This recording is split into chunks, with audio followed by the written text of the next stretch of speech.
ವೈದ್ಯನ ಕಿರುಕುಳಕ್ಕೆ junior ವೈದ್ಯೆ ಸಾವನ್ನಪ್ಪಿರುವ ಪ್ರಕರಣಕ್ಕೆ ಸಂಬಂಧಪಟ್ಟ ಹಾಗೆ ಕಾಮುಕ ಡಾಕ್ಟರ್ ವಿನಯ್ ಕರ್ಮಕಾಂಡ ಒಂದೆರಡಲ್ಲ ಸಾಕಷ್ಟಿದಾವೆ ಅನ್ನೋದು ಈಗ ಬಟಾಬೈಲಾಗ್ತಾ ಇದೆ. ನೋಡಿ, ವೈದ್ಯನ ಕಿರುಕುಳಕ್ಕೆ ಜೂನಿಯರ್ ವೈದ್ಯೆ ಸಾವನ್ನಪ್ಪಿರುವಂಥ ಪ್ರಕರಣ, ಕಾಮುಕ ಡಾಕ್ಟರ್ ವಿನಯ್ ಕರ್ಮಕಾಂಡ ಈಗ ಒಂದೊಂದೇ ಬಯಲಾಗ್ತಾ ಇದೆ.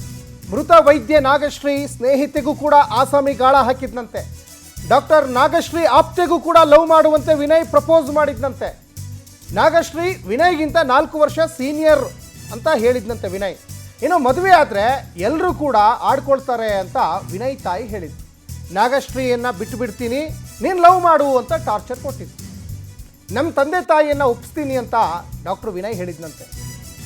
ಇನ್ನು ಆಕೆಗೆ ನೀನು ಮೋಸ ಮಾಡಬೇಡ ಅಂತ ನಾಗಶ್ರೀ ಸ್ನೇಹಿತೆ ಹೇಳಿರುವಂಥದ್ದು. ಇದು ಫೋನ್ ಮಾಡಿ ಲವ್ ಮಾಡುವಂತೆ ನಾಗಶ್ರೀ ಸ್ನೇಹಿತೆಗೆ ಈ ಡಾಕ್ಟರ್ ವಿನಯ್ ಟಾರ್ಚರ್ ಕೊಟ್ಟಿರುವಂಥದ್ದು. ನೋಡಿ, ಆ ಡಾಕ್ಟರ್ ವಿನಯ್ ಆತನನ್ನು ಗಮನಿಸ್ತಾ ಇದ್ದೀರಾ. ಜೊತೆಗೆ ಡಾಕ್ಟರ್ ನಾಗಶ್ರೀ ಅವರಿಗೂ ಕೂಡ ಟಾರ್ಚರು, ಆಕೆಯ ಸ್ನೇಹಿತೆಗೂ ಕೂಡ ಇದೇ ವಿನಯ್ ಟಾರ್ಚರ್ ಕೊಟ್ಟಿರುವಂಥದ್ದು. ಇನ್ನು ನೋಡಿ, ಒಂದು ಕಡೆ ಶಿಕ್ಷಕರ ಕರ್ಮಕಾಂಡ ಆದರೆ ಇನ್ನೊಂದು ಕಡೆ ಈ ವೈದ್ಯರ ಕರ್ಮಕಾಂಡ. ಇವರೆಲ್ಲರೂ ಕೂಡ ಶಿಕ್ಷಕರು, ವೈದ್ಯರು, ಇವರೆಲ್ಲ ಸಮಾಜದ ಮೇನ್ ಪಿಲ್ಲರ್ಗಳಿವರು. ಇವ್ರು ಏನು ಸಮಾಜಕ್ಕೆ ಏನು ಮೆಸೇಜ್ ಕೊಡ್ತಾ ಇದ್ದಾರೆ, ಈ ರೀತಿಯಾದಂತಹ ಚಟುವಟಿಕೆಗಳಲ್ಲೇ ಇವರು ಆಗೋದಾದರೆ ಇನ್ನು ರೋಗಿಗಳ ಕಡೆ ಇನ್ನೆಲ್ಲಿಗೆ ಕಾನ್ಸಂಟ್ರೇಷನ್ ಮಾಡ್ತಾರೆ ಇವರು. ನಿಜಕ್ಕೂ ಇವ್ರನ್ನೆಲ್ಲ ವೈದ್ಯರಂತ ಹೇಳಕ್ಕೆ ಸಾಧ್ಯನೇ ಇಲ್ಲ. ಕಾಮುಕ ಡಾಕ್ಟ್ರು ವಿನಯ್ ಇವರು. ಕಾಮುಕ ಡಾಕ್ಟ್ರು ವಿನಯ್ದ ಕರ್ಮಕಾಂಡ ಒಂದೆರಡಲ್ಲ ಸಾಕಷ್ಟು ಇದ್ದಾವೆ ಅನ್ನೋದು ಈ ಒಂದು ಪ್ರಕರಣದಿಂದ ಈಗ ಗೊತ್ತಾಗ್ತಾ ಹೋಗ್ತಾ ಇದೆ. ಡಾಕ್ಟ್ರು ನಾಗಶ್ರೀ ಆಪ್ತೆಗೂ ಕೂಡ ಲವ್ ಮಾಡು ಅಂತ ವಿನಯ್ ಪ್ರಪೋಸ್ ಮಾಡಿರುವಂಥದ್ದು. ನೋಡಿ, ಆ ದೃಶ್ಯಗಳಲ್ಲೆಲ್ಲ ಗಮನಿಸ್ತಾ ಇದ್ದೀರಾ. ಅವ್ರದ್ದೆಲ್ಲ ಫೋಟೋಗಳನ್ನೆಲ್ಲ ನೀವು ಟಿ ವಿ ಸ್ಕ್ರೀನ್ ಮೇಲೆ ಗಮನಿಸ್ತಾ ಇದ್ದೀರಾ. ಮದುವೆ ಆದರೆ ಎಲ್ಲರೂ ಕೂಡ ಆಡ್ಕೊಳ್ತಾರೆ ಅಂತ ವಿನಯ್ ತಾಯಿ ಹೇಳಿದ್ರಂತೆ. ನಿನ್ನ ಕಡೆ ಈಗ ನಾಗಶ್ರೀನ ಬಿಟ್ಟು ಬಿಡ್ತೀನಿ, ನೀನು ಲವ್ ಮಾಡು ಅಂತ ಹೇಳಿರುವಂಥದ್ದು.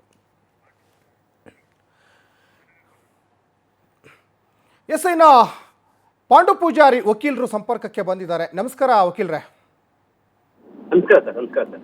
ಸರ್, ಈಗ ಡಾಕ್ಟ್ರು ಒಂದು ಕಡೆ ಈಗ ಅವರ ಜೂನಿಯರ್ ಡಾಕ್ಟ್ರುಗಳಿಗೆ ಸಾಕಷ್ಟು ಆ ಒಂದು ಆ ಕ್ಷೇತ್ರದಲ್ಲಿ ಏನೇನೆಲ್ಲ ಡೆವಲಪ್ಮೆಂಟ್ ಆಗಬೇಕು, ಆ ಮೆಡಿಷನ್ ಬಗ್ಗೆ ಎಲ್ಲ ಟೀಚ್ ಮಾಡಬೇಕಾಗುತ್ತೆ ಹೊರತು ಈಗ ಪ್ರಪೋಸ್ ಮಾಡುವಂಥದ್ದು ಇದು ಎಷ್ಟರ ಮಟ್ಟಿಗೆ ಸರಿ? ಇವರೆಲ್ಲ ಸಮಾಜದ ಮೇನ್ ಪಿಲ್ಲರ್ಗಳು, ಏನು ಸಂದೇಶ ಕೂಡ ಕೊಟ್ಟಿದ್ದಾರೆ ಅಂತ? ಖಂಡಿತ ನೀವೇ ನೋಡ್ಬೋದು ಸರ್. ಈಗ ಸಂದೇಶ ಜೊತೆಗೆ ಸಮಾಜ ಯಾವ ಕಡೆ ಹೋಗ್ತಾ ಇದೆ ಇವತ್ತಿನ ಪೀಳಿಗೆ ಅನ್ನೋದನ್ನ ನೀವು ಗಮನಿಸಬಹುದು.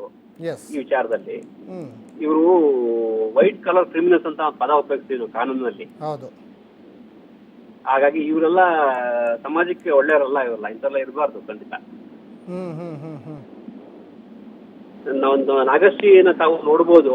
ಆಕೆ 12 ವರ್ಷಗಳ ಕಾಲ ಆಕೆ ಚಾರ್ಟ್ ಹಿಸ್ಟ್ರಿ ತಮ್ಮ ಮೀಡಿಯಾದಲ್ಲಿ ಕೊಟ್ಟಿದ್ದೀನಿ. ನಾನು ಚಾರ್ಟ್ ಹಿಸ್ಟ್ರಿ ನಿನ್ನೆ ಆತ ತಮ್ಮ ಮೀಡಿಯಾ ಇರ್ಬೇಕಾದ್ರೆ ನಾನು 19 ಇಯರ್ಸ್ ಆಕೆ 21 ನನ್ನನ್ನ ಇದ್ ಮಾಡ್ಬಿಟ್ಟಿದ್ದು ಮ್ಯಾನಿಪುಲೇಟ್ ಮಾಡಿ ನನ್ನನ್ನು ಆಕೆ ನಿಮಿಷ ಕೊಟ್ಟರು ಅಂತ ಹೇಳ್ತಾರಲ್ವಾ.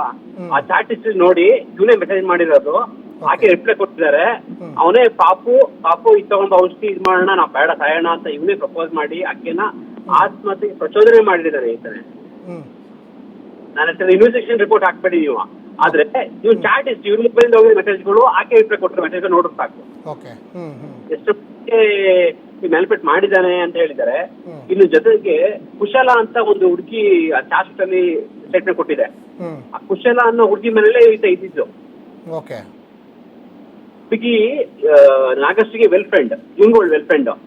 ಅವಳಿಗೂ ಕೂಡ ಅಬ್ಯೂಸ್ ಮಾಡಿದೆ. ನಾಗಶ್ರೀ ದೊಡ್ಡೋಳು, ನಂಗೆ ಇಷ್ಟ ಇಲ್ಲ, ನಿನ್ ಲವ್ ಮಾಡ್ತೀನಿ, ನೀನ್ ಇದ್ ಮಾಡೋ ಅಂತ ಅಬ್ಯೂಸ್ ಮಾಡಿದ್ದಾನೆ. ಆ ಹುಡುಗಿ ನಾಗಶ್ರೀಗೆ ಹೇಳಿದೆ. ಇವತ್ತು ಯಾವ್ದೋ ಒಂದು ಖಾಸಗಿ ಚಾನಲ್ ಯೂಟ್ಯೂಬ್ ಚಾನಲ್ ಅಲ್ಲಿ ಕುಶಲ ಡಾಕ್ಟರ್ ಕುಶಲ ಕಾಮೆಂಟ್ ಹಾಕಿದ್ದಾರೆ. ನನ್ಗೆ ಗೊತ್ತು, ಪರ್ಸನಲ್ ಗೊತ್ತು, ನನ್ಗೆ ಗೊತ್ತು ಆಕೆ ಆಜ್ಞೆ ಮಾಡಿರೋದು, ಇಂಜೆಕ್ಷನ್ ಕೊಟ್ಟಿರೋದು. ಆ ಚಾರ್ಜ್ ಪೊಲೀಸ್ ಹೇಳಿದೀನಿ, ಯಾರು ಕರೆಕ್ಟ್ ಫಾಲೋ ಅಪ್ ಮಾಡಿಲ್ಲ ಅಂತ ಹೇಳಿದ್ದಾರೆ. ಇವತ್ತು ಕಾಂಟ್ಯಾಕ್ಟ್ ಕೂಡ ಸಿಕ್ಕಿದ್ದಾರೆ. ಆ ನಂಬರ್ ನಮ್ಗೆ ಕಳ್ಸಿಕೊಡ್ತೀನಿ ನಾನು ಈಗ. ಯಾಕಂದ್ರೆ 5 ಅವರೊಬ್ಬರೇ ಇರೋದು ಆ ಇನ್ಸಿಡೆಂಟ್ಸ್ಗೆ. ಇವರಿಬ್ರು ಒಡನಾಟ ಗೊತ್ತಿರೋದು ಒಬ್ಬರೇ ವ್ಯಕ್ತಿ ಇದ್ದಾರೆ. ನಿಮ್ಗೆ ನಂಬರ್ ಕಳ್ಸಿಕೊಟ್ಟಿದ್ದೀನಿ ಸರ್, ಖಂಡಿತ ನೀವು ಫೋನ್ ಮಾಡಿ ಕೇಳಿ, ಅವರೇ ನಿಮ್ ನೇರವಾಗಿ ಬಂದು ಹೇಳ್ತಾರೆ ಏನಾಯ್ತು ಅಂತ ಹೇಳಿ. ಪಾಂಡು ಪೂಜಾರಿ ಅವರೇ, ಇನ್ನೊಂದು ಮಾತಿದೆ, ವೈದ್ಯೋ ನಾರಾಯಣ ಹರಿ ಅಂತ ಒಂದು ಮಾತಿದೆ. ಅಂದ್ರೆ ವೈದ್ಯರನ್ನ ದೇವರಿಗೆ ಸಮಾನವಾಗಿ ನೋಡ್ತಾರೆ. ಆದ್ರೆ ಇಲ್ಲಿ ಜೂನಿಯರ್ ಡಾಕ್ಟರ್ಗಳ ಮೇಲೆ ಇವರು ಕಣ್ಣು ಹಾಕಿದ್ರೆ ಇನ್ನು ಸಹಜವಾಗಿ ಇವರು ಪೇಷಂಟ್ ಕಡೆ ಎಲ್ಲಿ ಕಾನ್ಸಂಟ್ರೇಷನ್ ಮಾಡ್ಲಿಕ್ಕೆ ಆಗ್ತದೆ ಈ ತರ ಡಾಕ್ಟರ್ಗಳು ಅಂತ? ಸರ್, ಒಂದು ಇವತ್ತು 2 ದಿನ ತಮ್ಮ ಬಾಯಲ್ಲಿ ಬಂದಿದೆಯಲ್ಲ, 2 days ವೆಯ್ಟ್ ಮಾಡಿ ಸರ್. ಇನ್ನೂ ಮೈಂಡ್ ಎಷ್ಟು ಜನ ಬರ್ಬೋದು, ಅದ್ರಲ್ಲಿ ಪೇಷಂಟ್ ಎಷ್ಟು ಜನ ಬರ್ಬೋದು ನೋಡಿ ಗೊತ್ತಾಗುತ್ತೆ. ಇವ್ರ ಇಂಥವ್ರಿಗೆ ಇವರು ವೈದ್ಯಕೀಯ ಮಂಡಳಿ ರಿಜಿಸ್ಟರ್ ಮಾಡಿರೋ ತಪ್ಪು. ಇವನ್ನ ಫಸ್ಟ್ ಇವನ್ನ ಡಿಸ್ಮಿಸ್ ಮಾಡಬೇಕು ವೈದ್ಯ ವೃತ್ತಿಯಿಂದ. ಇವರೆಲ್ಲ ನಿಜವಾದ MBBS ಮಾಡಿದಾರೆ ಇಲ್ಲೋ ಅಂತ ಈಗ ಡೌಟ್ ಬರ್ತಾ ಇದೆ. BMS sir. ಎಸ್. ಧನ್ಯವಾದ ಪಾಂಡು ಪೂಜಾರಿ ಅವರೇ, ಇಷ್ಟೊತ್ತು ಪವರ್ ಟಿವಿ ಜೊತೆ ಮಾತಾಡಿದ್ರಿ, ಸಾಕಷ್ಟು ಮಾಹಿತಿಗಳನ್ನು ಹಂಚಿಕೊಂಡ್ರಿ.